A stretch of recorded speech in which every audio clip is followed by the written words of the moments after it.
I was halfway through putting on my coat when my phone buzzed 3 missed calls from my lawyer, Richard Hale. Then, a message popped up that made my blood run cold. Isabella. Call me now. Don't go to your sister's house. I mean it. For a second I just stood there, one arm in my sleeve, the other frozen midair. My sister Emily had been begging me all week to come over for Sunday dinner. It's been forever, Isa. I made your favorite roast chicken, like Mom used to. I almost smiled remembering her voice. Almost, but now? Every word replayed like a warning I hadn't heard. I dialed Richard with shaking hands. He answered on the first ring. Where are you? At home. Why? Good. Lock your doors. I'm on my way. There's something you need to see. Something about your sister and your inheritance. And just like that, dinner turned into danger. 20 minutes later, Richard's car pulled up in front of my house. He didn't even bother with small talk when I opened the door. His expression was tight, the kind of look lawyers wear when they're about to deliver news that breaks something inside you. Isabella, he said, stepping inside. Please, sit down. He placed a heavy brown envelope on my kitchen table. I could feel my pulse pounding in my throat. What's going on? You're scaring me. He took a deep breath. 3 days ago, your sister, Emily, and her husband, Derek Roberts, filed a petition with the Court of Queen's Bench. They're asking to have you declared mentally incompetent. I blinked at him, trying to process the words. Declared? What? I laughed, short and shaky. Richard, that's ridiculous. I run a design business. I handle clients, deadlines, taxes. I'm fine. I know, he said quietly. But they're claiming you've been showing early signs of cognitive decline, confusion, forgetfulness, erratic judgment. They have documentation. He opened the envelope and spread out several papers, lining them up like evidence in a criminal case. These are signed affidavits. Your doctor's note from last winter, the one where you mentioned trouble sleeping. They're twisting it into a sign of neurological decline. And look here, he slid another sheet toward me. A statement from your neighbor saying you looked disoriented one morning taking out the trash. I stared at the papers, words blurring. That was the day I had the flu. I nearly fainted from fever. I know, he said again. But his tone carried that grave patience of someone who's seen this before. They're building a pattern. He turned his laptop toward me. Do you know how much your parents' old property is worth now? I hesitated. Maybe 2 million? Try 5. He clicked. The appraisal came through last month, $5.1 million, including the lake house. You inherited half of it after your parents passed. That's what this is about. My heart stopped for a beat. You're telling me Emily is trying to declare me insane just to take the estate? Richard's eyes met mine. Yes. If they win, they become your legal guardians. They'd control everything, your accounts, your house, even medical decisions. I sank into the chair, staring at the grain of the table we'd sanded ourselves, my hands trembling. Emily and I had eaten breakfast here last year, laughing over coffee. She used to say we'd always protect each other, I whispered, that we were the only family left. Richard's voice softened. Sometimes people change, Isabella, especially when money's involved. Outside, the first flakes of snow drifted past the window. Inside, I felt something colder settle in my chest, the realization that the person I trusted most was quietly trying to erase me. And for the first time in my life, I wasn't sure if blood really meant family. Richard pushed his glasses up the bridge of his nose and opened a folder on his laptop. You need to see this, he said. It's the financial statement they filed alongside the petition. The screen glowed with rows of numbers and debts. Emily and Derek, he continued, are drowning financially. They bought a new home in Aspen Ridge 3 years ago, 6 bedrooms, a pool, imported marble countertops. Mortgage, $720,000.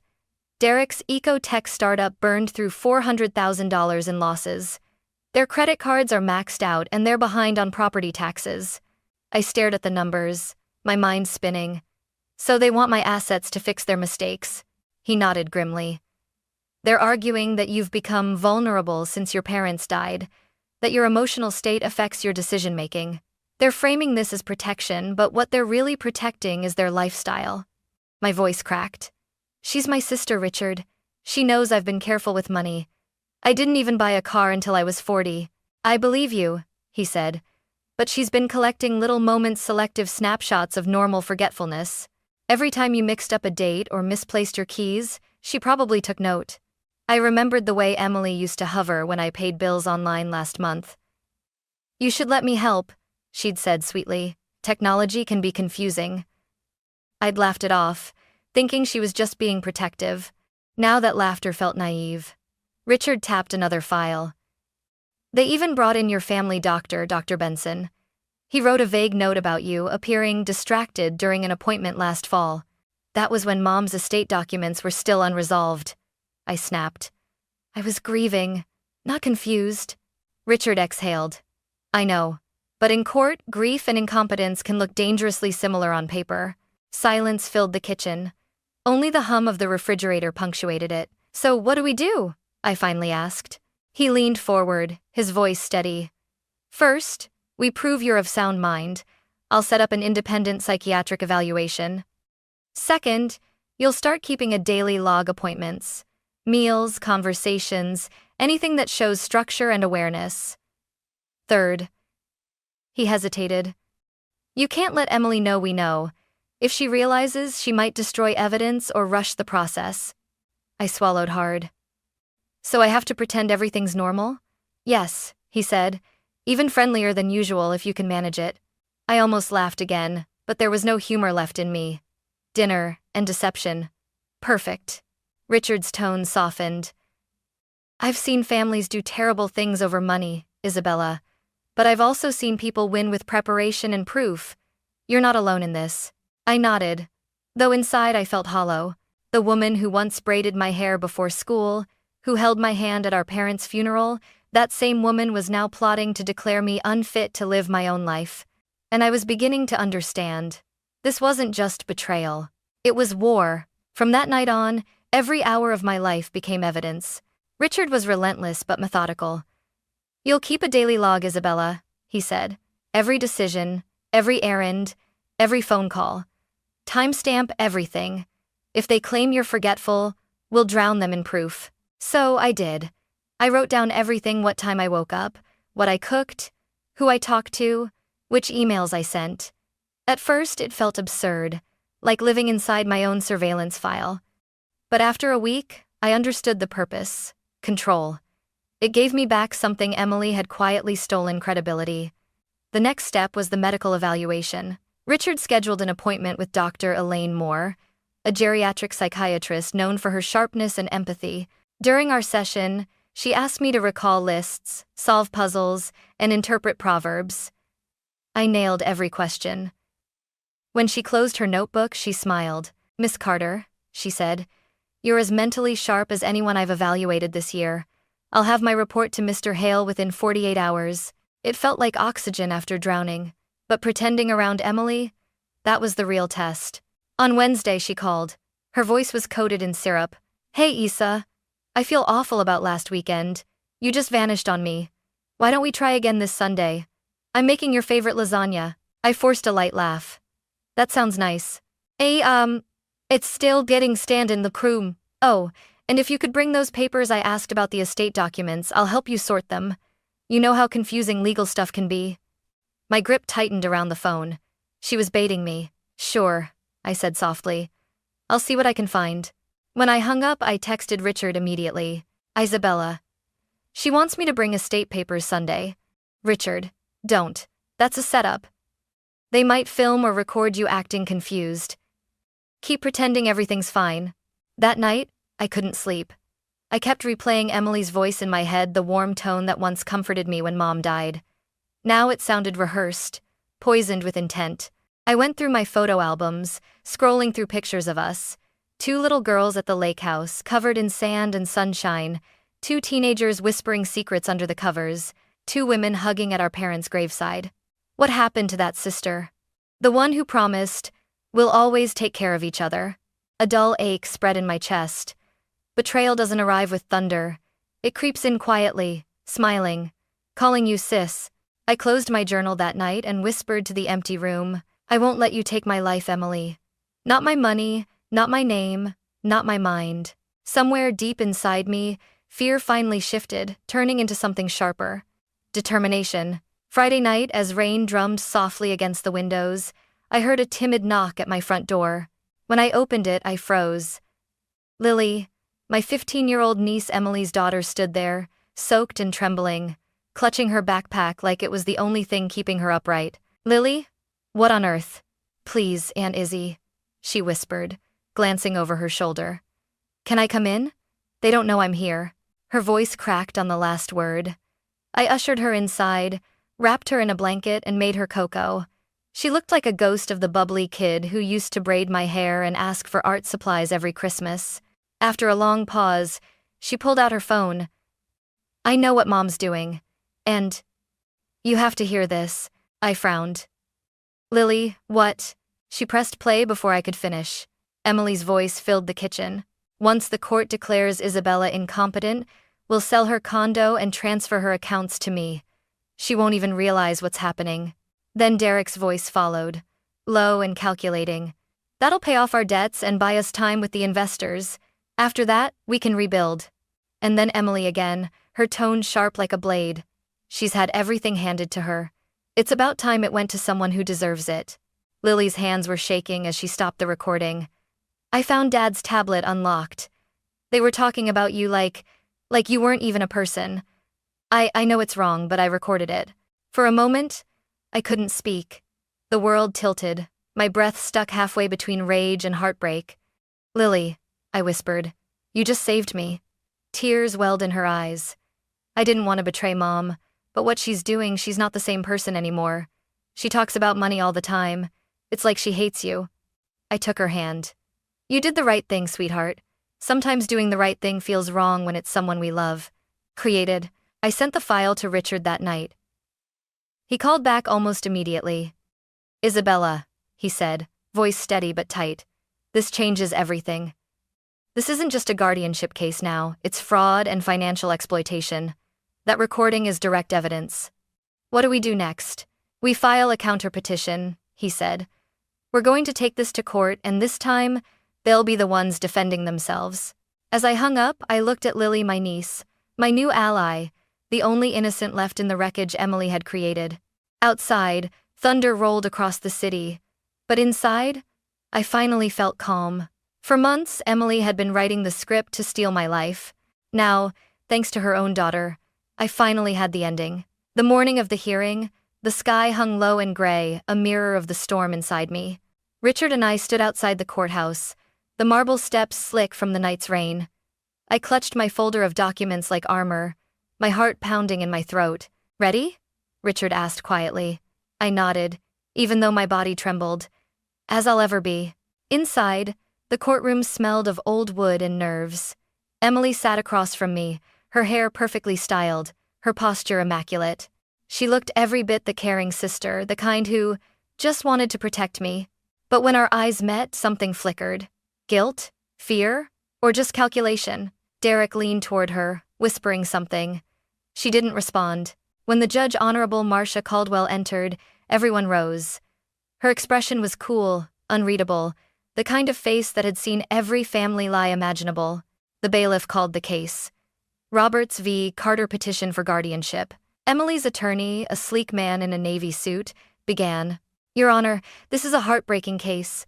My client, Mrs. Roberts, has spent months caring for her sister, who has shown alarming signs of cognitive decline. Mrs. Roberts only wishes to ensure her sister's safety and protect her finances before irreversible damage occurs. He gestured toward me as if I were a child who might wander off at any moment. Richard didn't move, didn't blink. He simply waited. The opposing lawyer continued, stacking their so-called evidence photographs, medical notes, receipts, witness statements. Here, Your Honor, you'll see Miss Carter appearing disoriented at a pharmacy. Here, she forgets her car keys at a restaurant. Here. That's enough, Judge Caldwell said sharply. We'll get to the defense soon.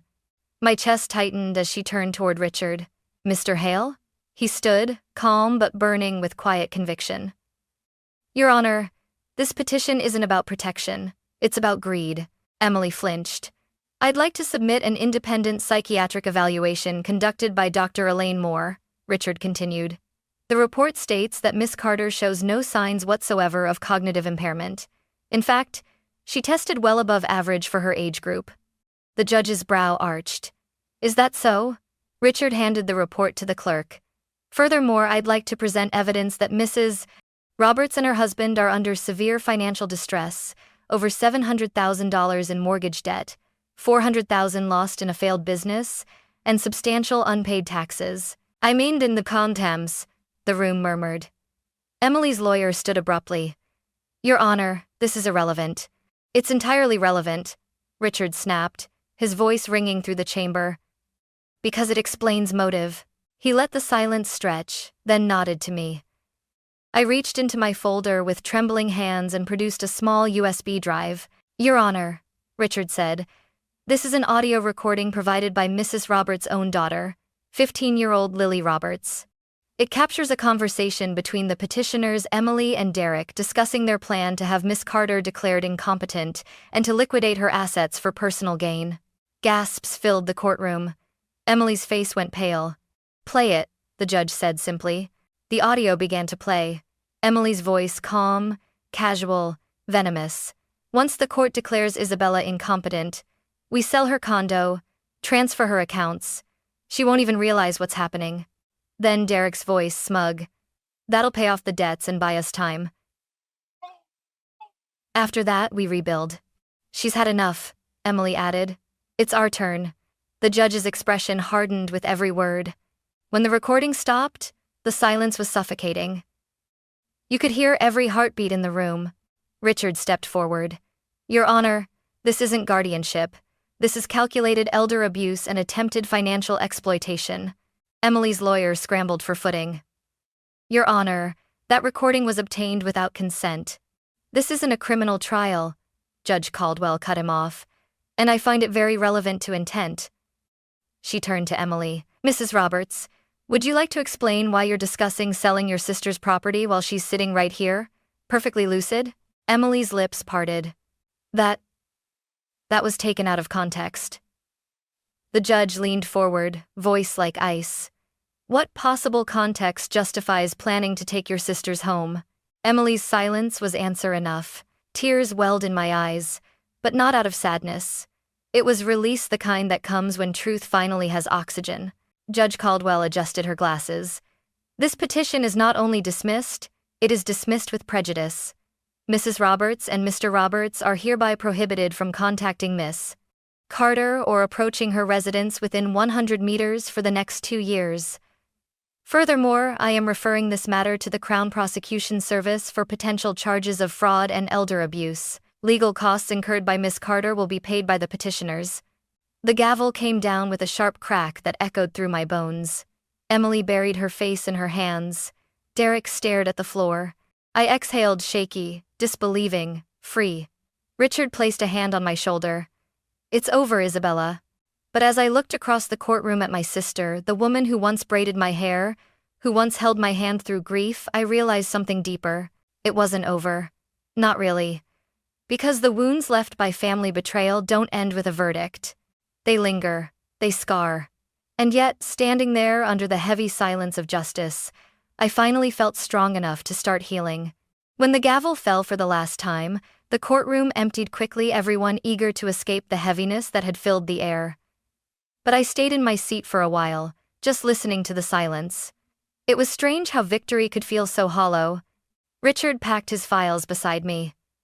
You did incredibly well, he said gently. You stayed calm, composed. The judge saw the truth. Did she? I whispered, my eyes fixed on the doorway where Emily had just disappeared. Because I still can't believe what the truth actually is. Outside, the cold air hit my lungs like ice. Reporters were already murmuring, court officers moving briskly around us, and then soft footsteps behind me. Aunt Izzy? Lily stood there, her face streaked with tears. I pulled her into a hug. She clung to me like she'd been holding her breath for days. I'm so sorry, she sobbed. I didn't mean for Mom to. I cut her off, pressing a hand against her cheek. No, Lily, you did the right thing. You were brave when the adults weren't. Don't ever apologize for that. Richard cleared his throat beside us. The judge's referral to prosecution is official. There'll likely be charges: fraud, attempted exploitation. I'll handle the paperwork. I nodded numbly. And Emily? She'll face consequences, he said. But more than that, she'll face herself. That night, the house felt different. Quiet, but not lonely. I brewed tea and sat at the table where it had all begun, staring at the faint coffee ring Emily had left months ago. For a long time, I just let myself feel it all, the betrayal, the heartbreak, the exhaustion. When my phone buzzed, it was a text from Lily. Can I stay with you for a while? Dad's furious. I don't want to be there. I typed back before my mind could catch up. Pack a bag. You're home now. An hour later, she arrived with a single duffel bag and tear-swollen eyes. We didn't say much. I made her hot chocolate. She fell asleep on the couch, and for the first time in months, I slept peacefully too, because even though I'd lost a sister, I'd gained something purer. Family built not by blood but by truth.